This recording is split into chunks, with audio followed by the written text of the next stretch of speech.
Hello and welcome to the Lonely Lunch Book Club with me, Ruth. If you are alone and you're eating breakfast, lunch, dinner, morning, afternoon snack, whatever it is, then stick around and we're going to talk about some books. And you know it's a book channel because there is a book in the background.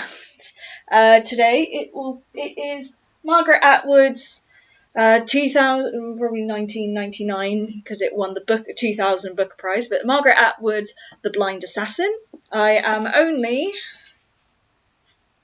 31 pages, so I haven't got that far into it. This will be my fourth Margaret Atwood book. I've read Handmaid's Tale, The Testament, Cat's Eyes, and now The Blind Assassin, and she is a thick girl, and we don't mind that in this community. And also, slow reading. It's going to take me forever to read her, probably a month, maybe 2 weeks to a month, let's say. But she's there and she's looking pretty and she's secondhand and she's gorgeous. Today, I'm going to be having a ham and cucumber roll with some crisps and an apple because eat your 5 a day, kids. So today I wanted to talk about the reading agency Quick Reads.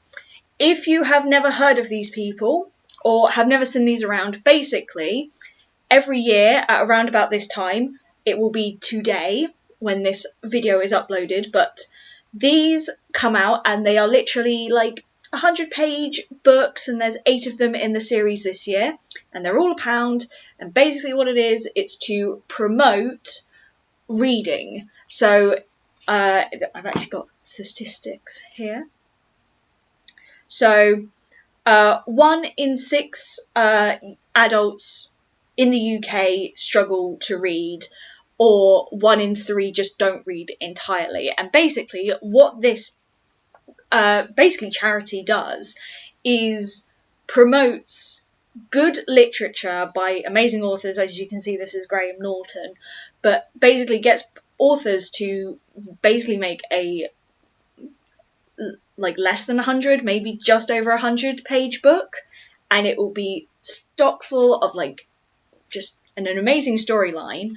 And then basically every book that's been read or has been borrowed in a library, they then go and give these books to charities to then promote more reading. And these are basically cute, quick, super fun, engaging reads. And I've got a copy because I thought they were coming out today, and actually when I saw them in my local bookshop I was like, oh. I only picked up one because at first there was only 4 out of the 8 there, and I was sort of thinking, I don't know about this one, I'll think about it. And then as I was coming home, I was reading the blurb of the other one that they had, and I was like, oh, I should have got that one instead.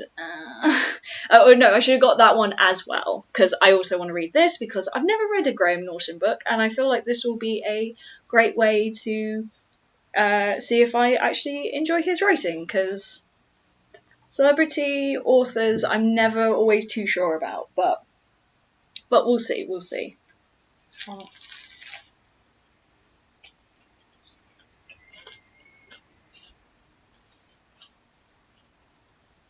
That bite had too much cucumber in it. So I've read 2 of these before. So I think I started reading them in up to 2022. So I must have started in 2020, which then the math doesn't work. So I must have picked up, either these came out later because of the pandemic in 2020 and I was able to pick up a copy. Let me get up what they were. The first ever one I read. And basically, yeah, they are cute, quick, simple. It's not a hard read at all. Because that's what it promotes.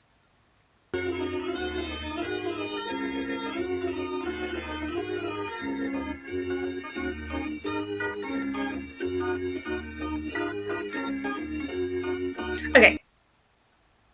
Might have bought this, actually, now I'm thinking about it, I might have bought this in 2019, skipped a year, and then started up again in 2021. So the first ever book that I read that was involving these guys was The Other Side of You by Amanda Craig. Now, again, because this is all written by people who have written books before, Amanda Craig is the author behind, trying to pick one that she's most famous for, but I don't think I can, unless someone else. I'm trying to see what her most popular is. Excuse me, motorcycle. Shh, we are talking about books.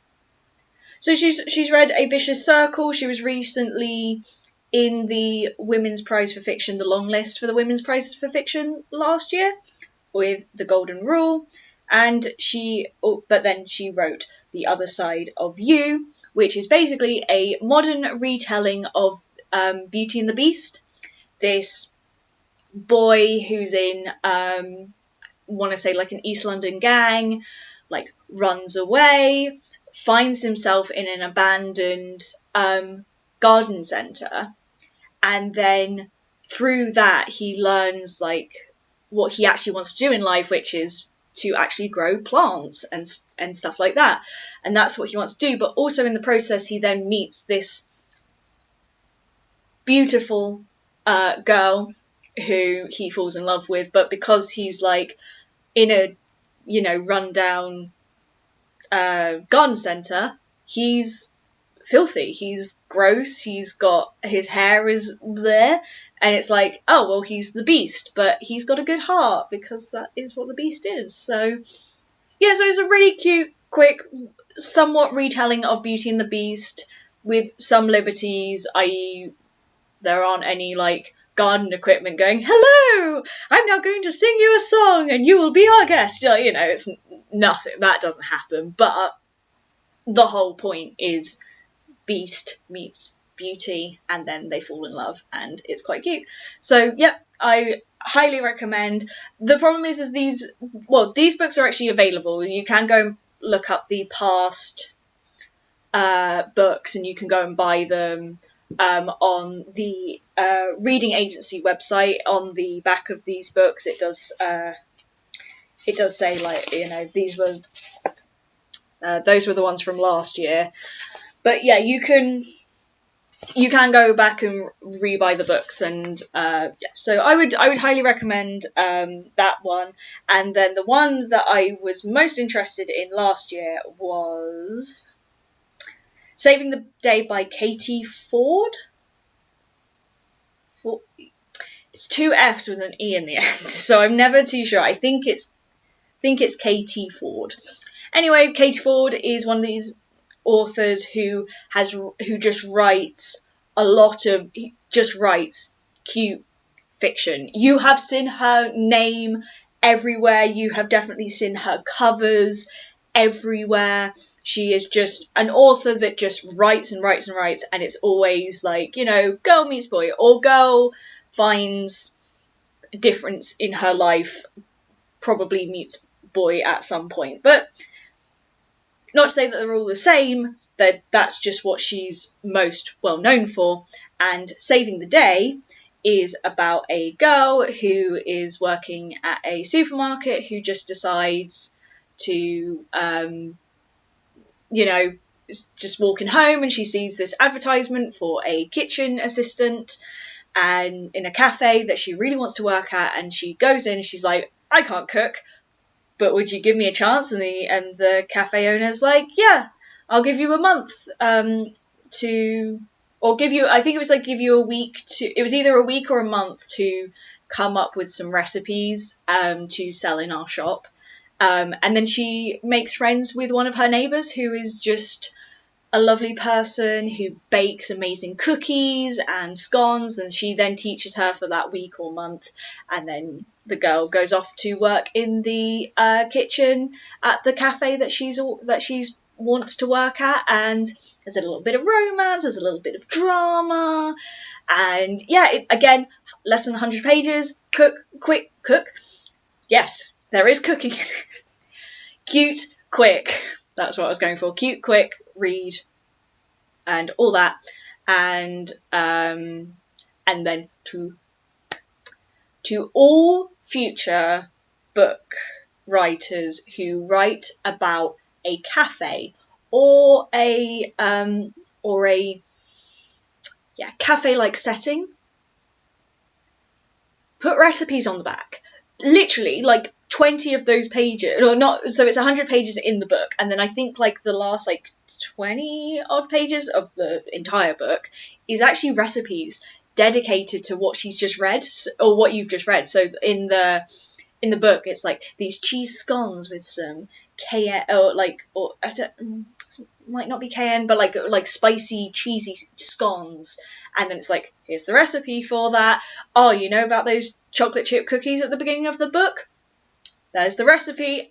Oh, yeah, you need to, if you're going to write about a cafe or a kitchen or stuff like that, have recipes at the back of the book, because you're going to be hungry after you've read those books. So, yeah, and so those are the ones that I've previously read before. But this year's books have come out. They are coming out today. So, on the 14th of April. So when it does come out, I'm going to go to my local bookshop or anywhere that sells books and getting the other 4 of the 8 that I want. They are always different types of books. So it's fiction, mostly fiction, and then there would always be like 1 or 2 non-fiction, if you feel that's more your thing. But it's mostly fiction, and it can be fiction from cute romances to political talking points of fiction, or I've seen a lot of, like, most of it is like crime or murder, so that's also there. And then again, you have non-fiction. So I think last year had Caitlin Moran, How to Be a Woman, that was in there as sort of like, you know, I think it was either a snippet or it was like a carry-on from what she had read already, or had written already. And then I think the guy who wrote This Is Going to Hurt, the book that's now become a TV show with Ben Whishaw, who we appreciate on this channel. This Is Going to Hurt, the author had also, it was either like a snippet of that book, or it was, and had been remade so it was easier to read, or it was a continuation of that. So I'm now going to go through what's in this one. I'm going to start with the book that I'm currently holding, because that helps. So this is The Swimmer by Graham Norton. A man on the beach disappears. What happens to him? So, a crime, because I think that's what he mostly writes, because one of his books has recently turned into a TV show, and I think if I remember correctly, it is also a crime thing. So anyway, Helen is a retired teacher living on the Irish coast. Great. Because, you know, if you've never gone to Ireland and done the coast there, you have to put it on your bucket list. It's great. Anyway, she enjoys the peace and quiet despite the burden of Margaret, her unpleasant sister. Margaret arrived 3 years ago for a short holiday, but somehow managed to stay and worm her way into Helen's life. One day, Helen sees a man struggling in the sea and decides to investigate. She doesn't quite know what it is, but something about it feels very strange. So, so hopefully that means that this will all be resolved in these 100 pages. That is the point. Actually, I think it's in these 80 pages. So there is 80 pages. So, you know, quite very short. You could probably, like, take this on a bus if you've got, like, or, like, even on a train ride, if you're just going from point A to point B, and it takes about like an hour, maybe 2, 3, depending on how quick you read, of course. But you could probably have that finished, and it's a thin, slim book. Just chuck it in your bag and go. It's like, what? Does anyone remember those like Black Penguin books? But they were like yay big by yay big, and they were like this thin, and it's basically that. You just chuck it in your bag, and you got like a good little read to take. I'm not going to look forward to when I take this big girl on the bus, train, whatever. She's thick, but we still love her and we appreciate her, because I don't mind a good thick book as long as the story's good, which I'm hoping. Okay, so there are still 7 more other books that you can go and buy at any place, or you can go and book them out in the library. That is also one of the things. I think it's like there are 5 million of these like floating around, and then I think there's like 6 million in libraries. So, you know, go to wherever you feel like you can go, you know. So they are widely available. Anyway, so one of the other books is The Cotton Season by M.W. Craven. Poe's just hanging out on a Saturday afternoon. Hanging from a hook in a meat packing plant isn't how Washington Poe wants to spend his weekend. He's been punched and kicked, and when the pale man arrives, it seems things will soon go from bad to worse. The pale man is a contract killer, and he and his razor are feared all over London. But Poe knows 2 things the pale man doesn't, and now things are about to get interesting. Kind of sounds like a retelling. Not even a retelling, because it's completely different. But seems like a Jack the Ripper kind of thing. Like, you know, ooh, be careful, Jack the Ripper is around. I think like that's probably like the inspiration for it.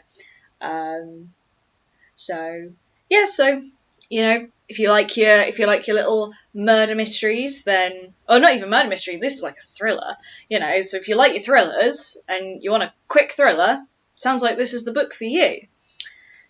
Right, we've got The Blind Spot by Paula Hawkins. How can you say things like this? How can you be so blind?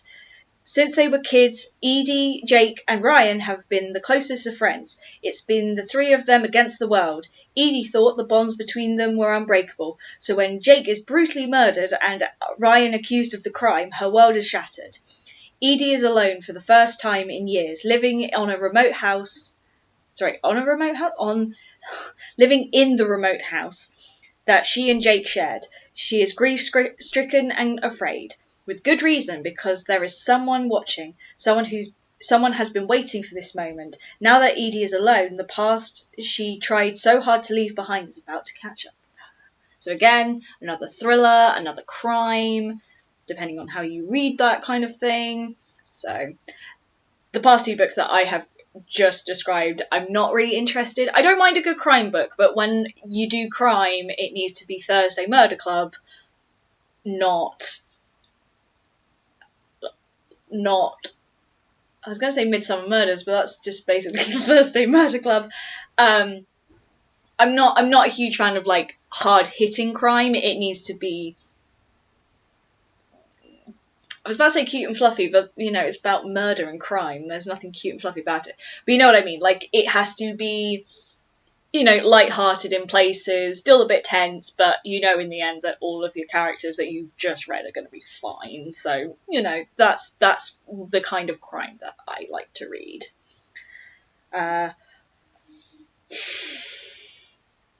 Hold on. Sandwich break before I'm about to botch up this poor woman's name. Right. Sandwich break over. I've got to read this name. Because Sofia Khan, The Baby Blues by Aisha Malik. I am so sorry. It's not a name that I've ever come. Aisha? Yeah. I've done it. I apologise if I have done it completely wrong. We'll leave it at that. Sofia Khan is going about everything the wrong way. At least that's what her mother, Menaz, thinks. Sofia is twice divorced, homeless, and worst of all, refusing to give up on a fostered baby girl. Sofia's just not behaving like a normal woman should. Sofia doesn't see it like that. She's planning to adopt Millie, and she's sure it will be worth it, even if it means she and Millie have to stay at Menaz place for a while. And as Sofia finally begins to live the life she's chosen, she finds both romance and happiness start to blossom. Then someone comes back from the past, not even Sofia's own past. Suddenly she's faced with a choice. To do what's best for those she loves, Sofia might have to break her own heart, and she might find herself needing the last person she expected. This is the one of the books that was in the shop already, and I was like, oh, I don't know. I know you don't judge a book by its cover, but I did look at the book, and I was looked at the book cover and went,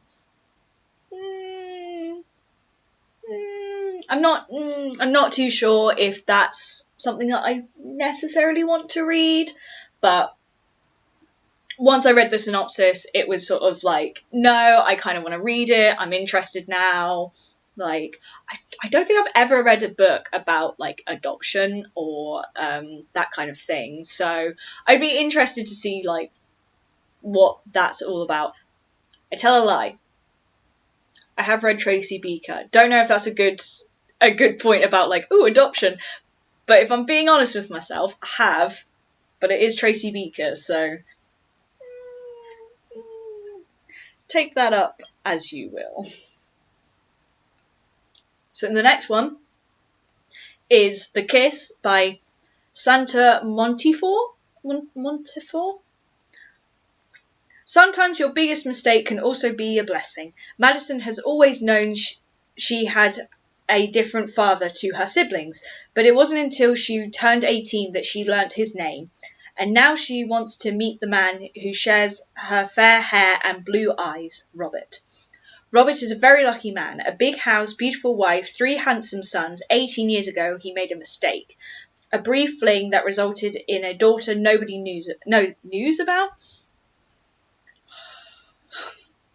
knows about. Robert must finally tell his family the truth. Will they ever be able to forgive him and accept Madison as one of their own? And again, that's another book that I'm like, I'm intrigued, I'm interested, I'm a huge sucker for like family drama and like conflict in families and everything like that. And just sounds a little bit juicy. Just sounds dramatic. Okay.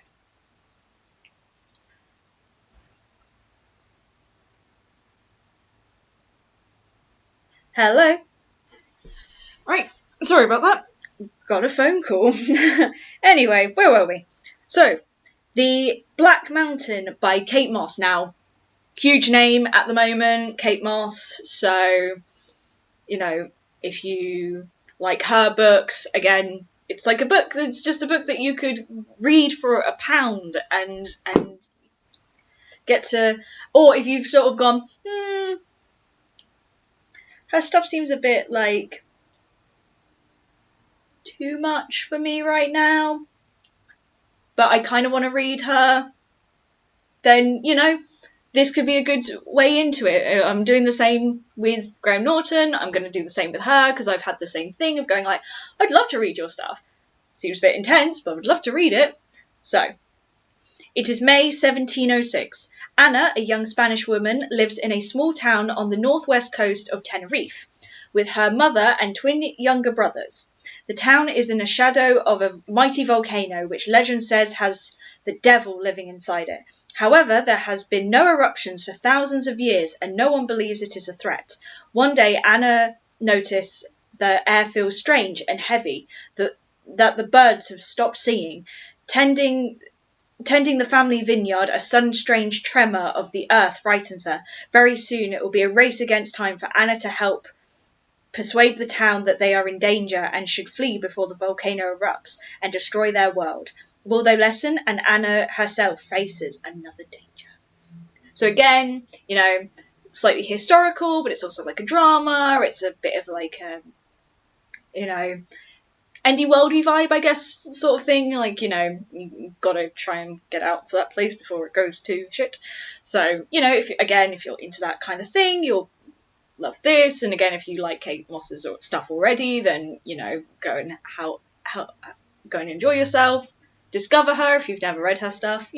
I think this is the great thing about the reading agency Quick Reads, because it's just like, you can just discover so many authors that you have never read before, and you could just be like, oh yeah, I love their stuff. Oh, that stuff is great. So it's just, it's a good way to discover new authors without having to spend a lot of money, or you don't have to commit like however many weeks you've got of a book that you're borrowing from the library. You can just sort of be like, it's cute, it's not cute depending on what it is, but it's quick, and I get to see what their vibe is and if I like their stuff. And again, you have to remember that these books are written in an easy way, so people from anywhere could, or not even anywhere, but people who don't like reading or struggle to read can just read these books, and they are simple, but they are enjoyable, and that is the main thing. And I think that needs to be pushed. And I think I feel like they are an unsung hero of the book world. I think more people need to just know about them. So, anyway. Praise aside, I think I'm now... Oh, no, two left. So, this is the non-fiction book. So this has been taken... This is the abridged version of a much longer and bigger book called My Name is Why by Lemon Sissay. Issay. That's Sissay. Again, apologies. So this is basically an abridgment of his memoir of the same name. So if you buy the abridged version and sort of go, oh, I want to learn more, then you could, or like you want a bit more information, you can then go and buy the entire book yourself. So, how does the government steal a child and then imprison him? How does it keep it a secret? This story is how the story is true. My Name is Why is a true story about growing up in care and fighting to succeed despite the cruelty and failures of the care system. That's just another... So again, that's like another care system thing. So again, if you were interested, that's another way of looking at it from the other one that I've just described. So, have that as you will. And the last one is Witness by Alex Wheatle. Whittle? Bad at names. Cornell is having a bad time. Kicked out of school for a fight he didn't start. He finds himself in a pupil referral unit. Here he makes friends with one of the Sinclair family. You just don't mess with the Sinclairs, and when Ryan Sinclair orders him to come with him to teach a rival some respect, Cornell witnessed something that will change his life. Torn between protecting his family and himself, Cornell has one hell of a decision to make. Witness